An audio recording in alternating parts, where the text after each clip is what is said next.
Hey YouTube, this is Ray speaking. I wanted to talk to you guys today about a loop recorder I had done. For those of you that are watching,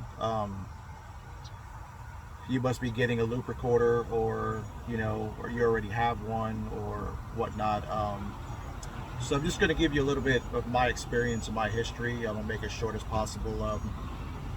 Basically, I had SBT at one time. I was playing sports. I dove for a ball, and when I came up, my heartbeat shot up, and it wouldn't ease down. My heartbeat was like around 250, 260, and it stayed like that. Paramedics came. They took me to the hospital. They shot me up with some stuff to get my heart rate down. The first one didn't shoot it down, and the second one they injected it did. Upon going to the hospital, I was diagnosed with SBT. They found a node, so I got that. Fast forwarding, I saw a cardiologist got that node injured because it was too close to an artery, so they were only able to injure it.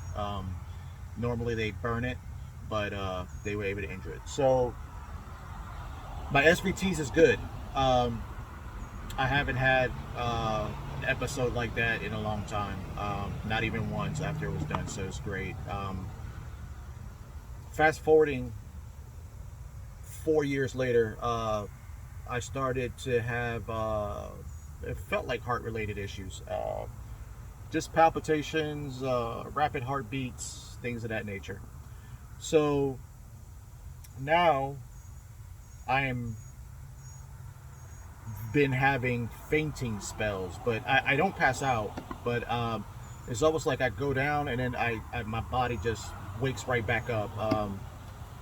So I went to the hospital to look and check, and they couldn't find anything wrong with my heart or anything. They couldn't. The EKGs were all read fine. All tests done shown everything was fine, but they couldn't understand why I'm having fainting spells. So they ran a bunch of tests, and they told me to go see my cardiologist. So, needless to say that when I went to my cardiologist, they couldn't find anything wrong with the EKG report or anything, so they made me wear a heart monitor. The heart monitor I had on for like 2 weeks, and I had to turn it in afterwards. Well, within that 2 weeks, I didn't have a fainting spell. My fainting spell is not all the time. It happens maybe once every 3 months, or when it wants to. It's weird. But so anyway, went back to the cardiologist. The fainting spell happened again, and this time it was at work. I was in my car, and so shot a message to my cardiologist. They got me in, and lo and behold, they recommended a loop recorder. So on a fainting spell, it can either come from your heart, or it can come from low blood sugar. It can come from your heart. Well, of course your heart, but slowing down. If it stops, starts, anything like that. Something neurological. So anyway,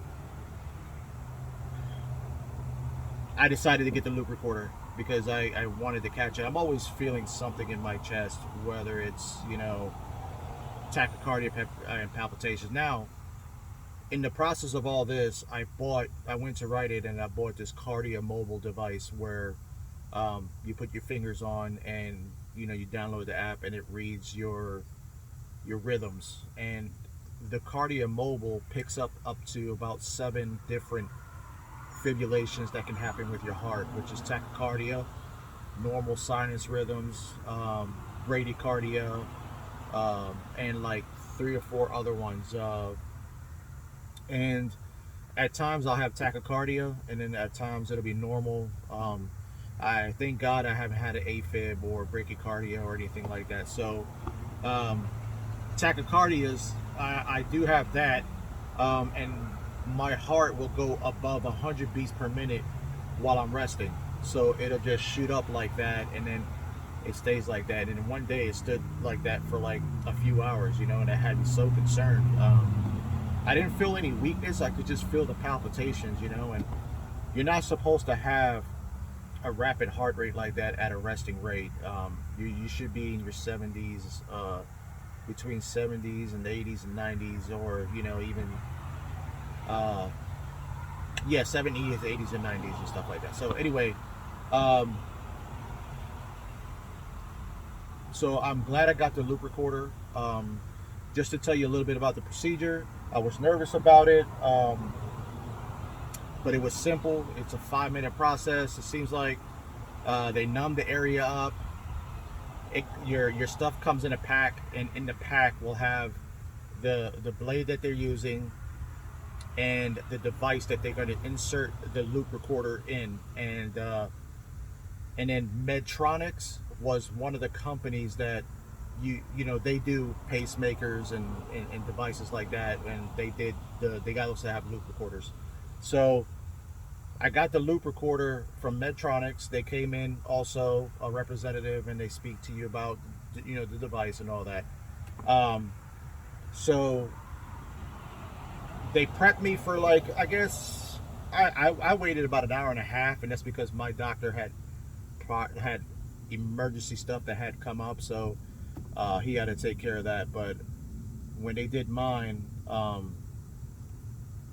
they numbed my area up, then they took the incision knife, and then they stab you with it, and it's a small incision like this, small, size of probably your thumbnail, and they inserted the device in, and there's a piece that attaches to the device that pushes the loop recorder in. So they did that, and they shot it in my chest, and the needle, or it's not a needle, but it's like a plastic, it looks like a plastic knife or something, is this long, so that much goes inside your chest. Now when they go inside your chest, they go underneath the skin on top of the muscle, so it's like the layer where your skin touches your muscle. So they're not digging inside your body. That's one of the things I was thinking about. But they did that, and then I didn't feel it. I felt the pressures, but I didn't feel any pain. So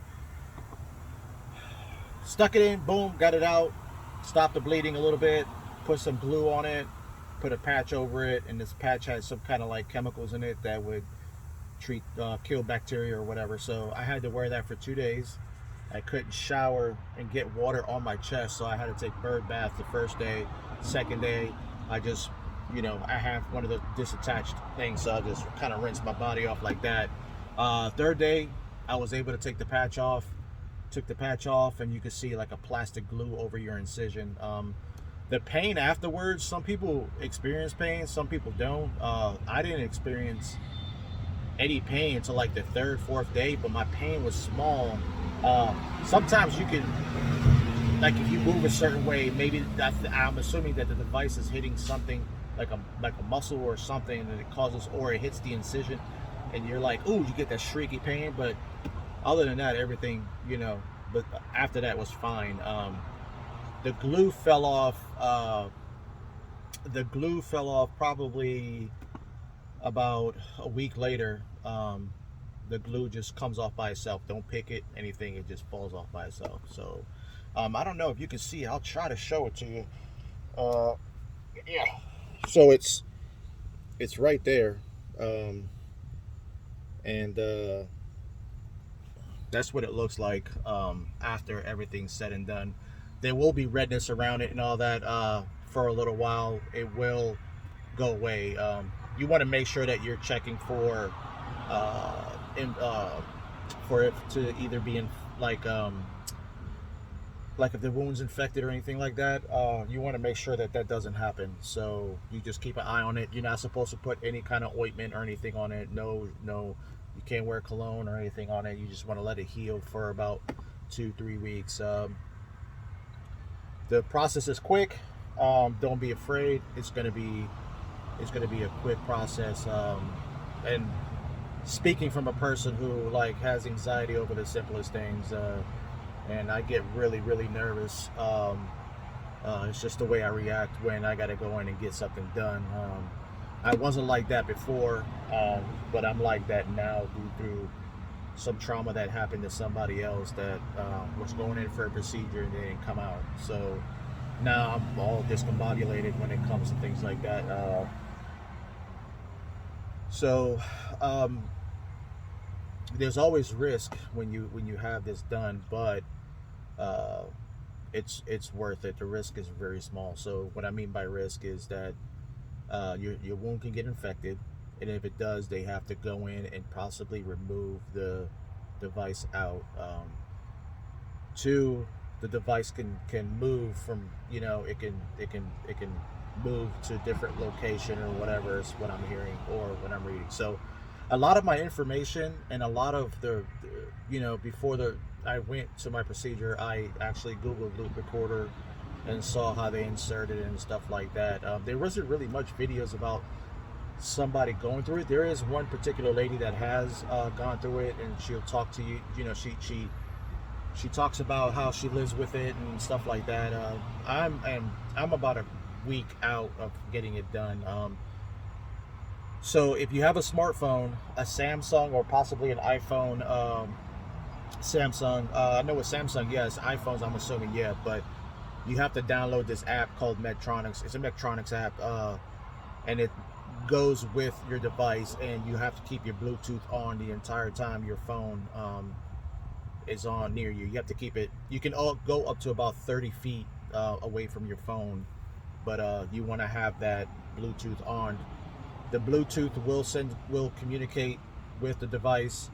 Something happens, the device actually sends information to your phone, and then it gets delivered to your doctor or to the monitoring service is the way it goes. Which is, I'm glad, because if you don't have a smartphone, you have to have a big device, and then you have to be at home, put this little machine up to your chest, and it'll download. Then you put it to this machine, and then that machine will read the information and send it. So if you got a smartphone, which most of us do, it just goes boom, boom, boom, right to the doctor. So also I have this device. Let me see if I can pull it out of my pocket. Yeah. So this device right here comes with it, and it's a Medtronic device. And what this does is a symptom. So if you're experiencing something, you hit this button, and I'm gonna try to do it. So here, you turn it on, it flashes. You hear that noise? When it turns green, that means that you just told the machine that you're experiencing something, and then it starts.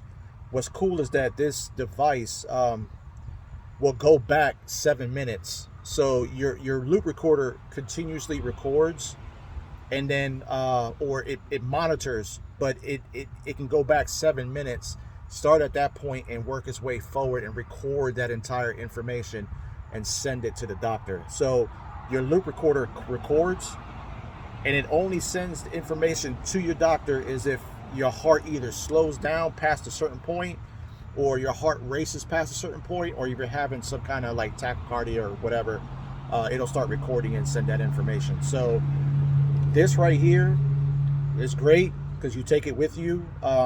On your app, you can also do the same thing, but this is a lot quicker because you can just pull this out, click it, and it's within 5 seconds. You just hold it up to your incision area, and it'll you hear this little beep, and it'll it's you know it's recording. And then right now it's recording 7 minutes, and then it takes that information and sends it to my doctor. So and if you have something going on that's serious, the doctor will contact you. The monitoring company will notify your doctor saying, hey, this has been picked up. You'll get notified, and they can bring you in, or next course of action. So to me, it's a safeguard. To me, it's a way. It gives me comfort knowing that I have something, that if something is going wrong with our heart, my doctors will catch it, especially when you're a type of person that you're experiencing all this stuff, and then you go to the hospital or doctors or whatever, and they can't find anything wrong with you. That's when it comes to your heart. So this device lasts up to 5 years, like 4.5 years. At that time, after 4.5 years, you can either have it removed or you can just leave it in.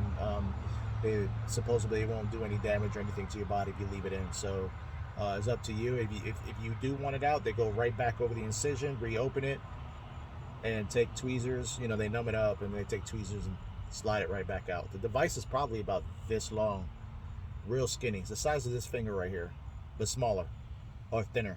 Yeah. So yeah, I just wanted to make this video so that way you have an understanding. Sorry if I'm all over the place, or you know, I'm looking everywhere. I'm at work. I'm checking to make sure nobody creeps up behind me or anything. But I just wanted to make this video because it's helpful to have a video when you can actually see somebody who is going through it or has went through it and give you their experience on the loop recorder. So if you're getting it done, that's great. You want to have it done. It's going to give the doctors all the information. It's the most accurate recorder that you can get. And if you have really serious heart problems and they can't figure it out, but you feel like you do have something, just get it. Recommend it. Hey, I want a loop recorder put in. Being that you can't find it, can I have that? You know, and then your doctor will most likely say, okay, you know, and you get it done, and boom, you for the next 4.5 years you'll have it. So if an issue happens in 2 months from now, you know, then at least I have this device and it'll capture it. So yeah, it's awesome. And the procedure doesn't hurt. It's simple, it's quick, and that's pretty much it. I didn't have to do a whole lot of prep for it. One thing I did was shave a little part of my chest, so I trimmed it, and they were able to do it. So if you got chest hairs, you might want to prep that out. But yeah, that's all it took for me. So I hope this video helps you, and I hope that whatever your situation you're going through gets rectified. Always take your heart situation serious.